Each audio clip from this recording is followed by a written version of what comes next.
es plus grand ce que l'on dit. Tu es plus grand que toutes les montagnes.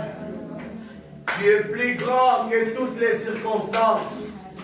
Tu es plus grand que tous les dieux qui se prénomment sur la terre.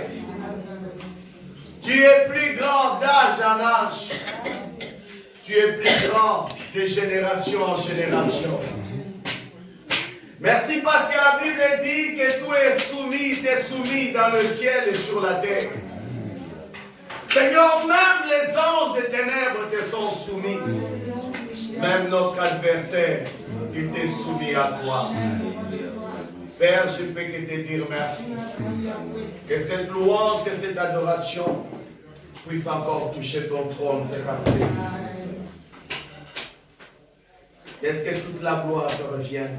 J'aimerais qu'avant que je commence la parole cet après-midi, pendant que tous nos yeux sont fermés, on n'est pas venu contempler ni regarder celui à côté de nous.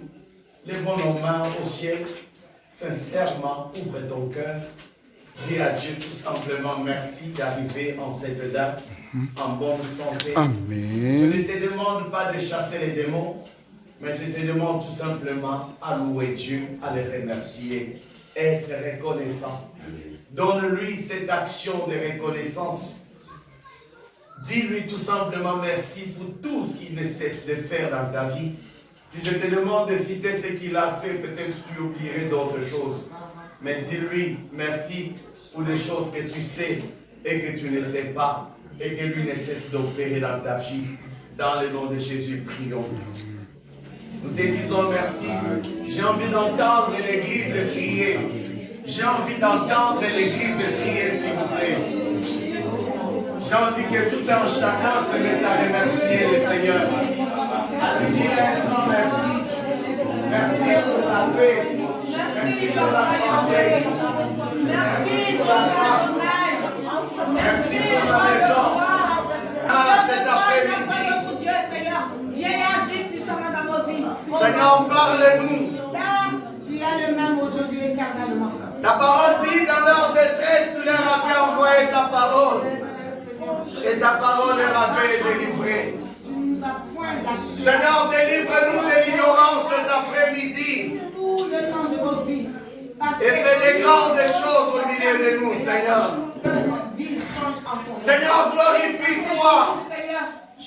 Alors qu'Esaïe dit que tu ne partages jamais ta gloire avec un homme. Je suis un enfant de votre droit, roi de gloire. Je te dis merci. Merci, Seigneur, pour cet enfant. Agis à cet instant. Au nom de Jésus. Merci, roi de gloire. Sois élevé. Béni soit ton nom. À jamais tu seras.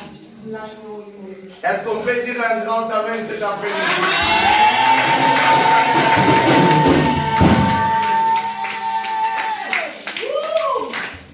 Que Dieu soit béni. Que l'Éternel soit glorifié pour cet après-midi. J'espère que tout est... On a commencé à parler que ce qui était le secret, c'était le Dieu d'Abraham, c'était le Dieu d'Isaac, c'était le Dieu de son père Jacob, le Dieu de l'Alliance. C'est lui qui parle, c'est lui qui se révèle. On a vu dans Job chapitre 33, le verset 14, que Dieu parle tantôt d'une manière, tantôt d'une autre. Le Seigneur ne peut rien faire dans ta vie s'il n'a pas d'abord révélé cela.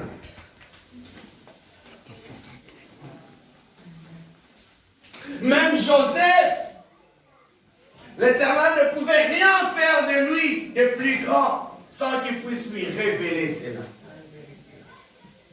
Je disais la fois passée qu'il n'avait eu que 2 songes.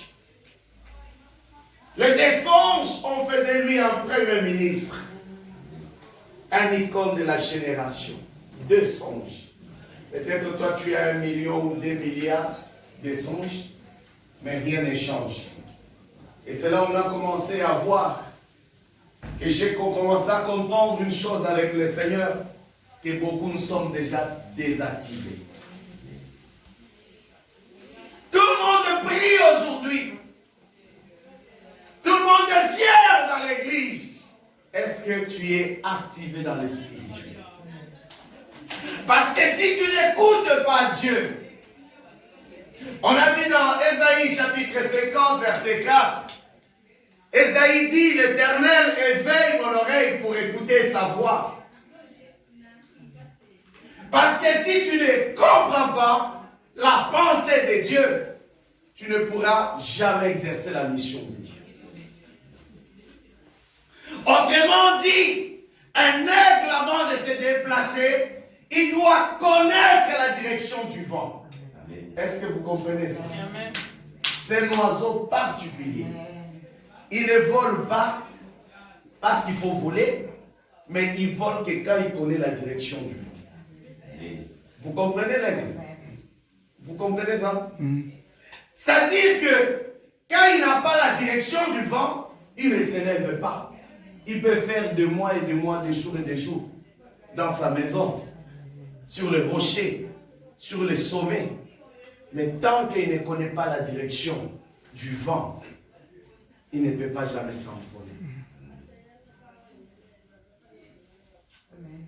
La Bible dit dans Osée, chapitre 6, verset 4, que mon peuple périt faute de connaissances, faute de révélation. Un peuple sans la révélation, c'est un peuple qui tombe. C'est un peuple qui meurt. On est des chrétiens mourants. On n'a aucune révélation. Si tu vis, c'est qu'il y a une mission qui est liée à ta vie, de la part de Dieu.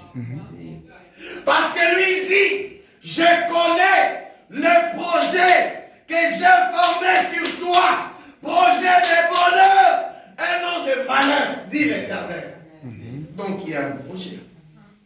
Qui connaît le projet de Dieu?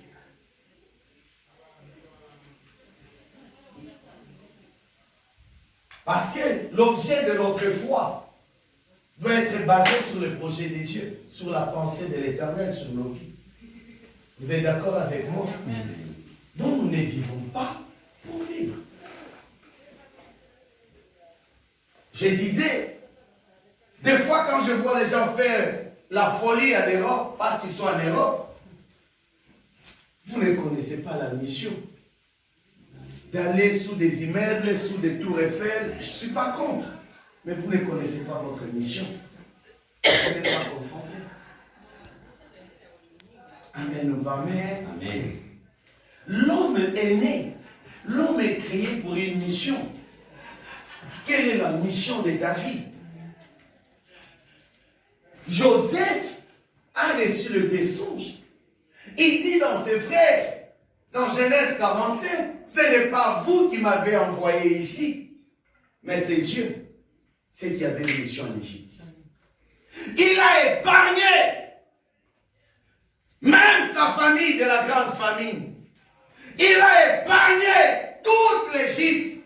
Il a épargné les familles, même sa famille qu'il avait combattue. Tu épargneras aussi tes ennemis, mais lorsque tu entreras dans ta mission. C'est grâce à sa mission qu'il a épargné Jacob et tous ses enfants. C'est grâce à la mission de Dieu sur sa vie qu'il a épargné. C'est quand tu connaîtras la mission de ta vie sur la terre. Amen. Des fois, nous sommes en train de tourner en rond. Nous sommes en train de tourner en rond dans les églises parce que nous ne connaissons pas quelle est la mission de Dieu sur nos vies. Mais pour connaître, mais il faut écouter Dieu. Il faut écouter Dieu. Si tu connaissais la pensée de Dieu sur ta vie, peut-être tu ne serais pas là sur le banc, assis. Amen. Christ connaissait sa mission. Joseph connaissait que Dieu m'a envoyé. Essayez de nous lire 1 Corinthiens chapitre 4, verset 9, s'il vous plaît, mon frère. Et Ésaïe chapitre 6, verset 8. 4, 9. verset 4, Ah, je lis au Seigneur Jésus-Christ. mhm. Car Dieu, Car Dieu il me semble, a fait de nous apôtres, apôtres, les derniers des hommes, des derniers des hommes. et condamnés à mort en quelque sorte, Ah, puisque nous avons été en spectacle du monde. ah, arrête-toi là. Il a fait de nous des apôtres. Un apôtre, en grec ou en hébreu, veut dire envoyé. Il a fait de nous des envoyés. Vous comprenez? Nous sommes des envoyés. Pourquoi tu es assis? Parce que tu ne connais pas la direction où on t'a envoyé. C'est qu'on est perdu. Vous allez voir, nous nous cramponnons dans des choses où Dieu n'y est même pas. Les soucis de la vie emportent sur la mission de Dieu. Amen. On s'inquiète de ce qu'on serait demain. Mais Dieu révélera ce que tu seras demain. Tu dois écouter Dieu. Parce que si tu n'écoutes pas Dieu, c'est lui qui t'a créé. La Bible dit tout ce que Dieu l'a fait pour un but. Amen. Tu es chrétien pour un but. Ah, c'est là où l'église allait dire Amen. Aussi. Amen. Tu n'es pas un touriste. Et nous ne sommes pas en tourisme sur la terre. La Bible dit nous sommes de pèlerins, de voyageurs. Tu es en train de partir.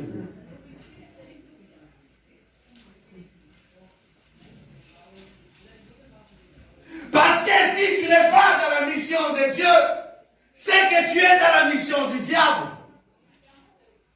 Si tu ne fais pas la volonté de Dieu, de celui qui t'a envoyé, de celui qui t'a créé, c'est que tu fais la volonté de l'adversaire. Jésus dira, ma nourriture est celle de faire la volonté de mon Père. Quelle est ta nourriture? On tourne en rond.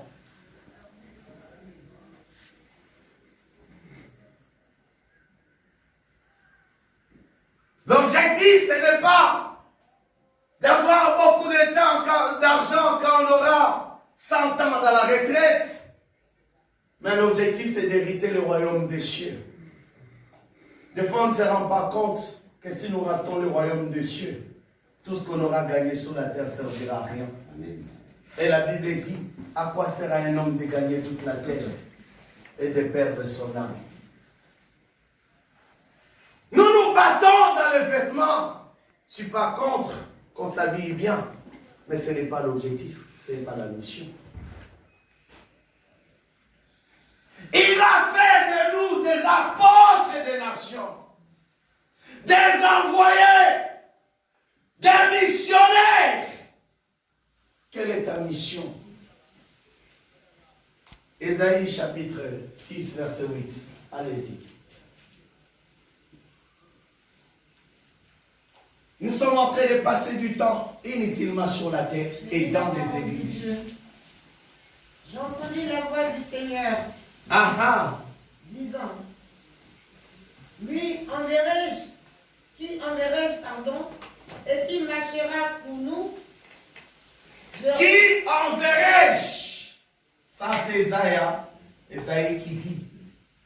Qui marcherait? Dieu a des besoins, a des objectifs à atteindre. Mais il cherche un homme dont le cœur est disposé. Et une femme. Oui, vas-y. Me voici, envoie-moi. Mais voici, moi, Esaïe. Envoie-moi. Il dit alors, va et dis à ce peuple. Va et dis à ce peuple. Vous entendrez et vous ne comprendrez pas. Vous ne comprendrez point. Vous verrez et vous ne saisirez point. Oui, tu peux t'arrêter là. Il entend la voix de Dieu.